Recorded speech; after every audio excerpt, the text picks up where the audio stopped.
Stocks are down 1%. Can I call that resilient? Is it fair to say that that's pretty resilient given the risks we're talking about? Well, I mean, I think, John, what we're seeing is the resilience in the U.S. large cap space. And that's largely because we have to understand where positioning and sentiment was before this strike.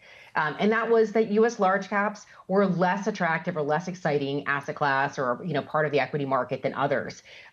You saw the biggest move so far in the small cap space, in non-U.S. equities, places where there was a significant move over the course of 2025, much of it driven by multiple expansion and not earnings.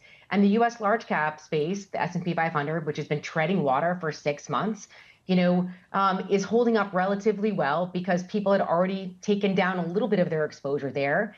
And it's frankly a higher quality part of the market. So there were a lot of things in terms of positioning and sentiment in play at this moment that I think are leading the U.S. large caps to outperform in the equity market. And frankly, our view is that is likely to continue, that U.S. large caps are the safest place in that risk asset. Within those large caps, what's the sector preference with that in mind? Yeah. So here's the thing. We need to separate out kind of what's cyclical, what's going to be prone to the shock, and what might be secular.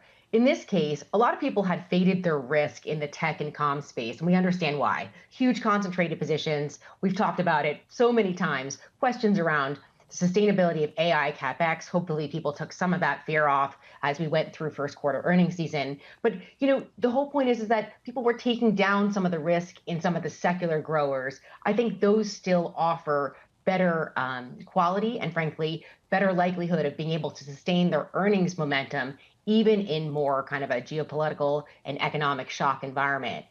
But I do want to mention something on the cyclical side because we know there is consistent demand for industrial metals. We've talked, of course, about copper and other things going into the AI build out and capex story. I think we'll see, even if there's a significant amount of price volatility across the resources complex, that the opportunities there remain quite strong in the material side.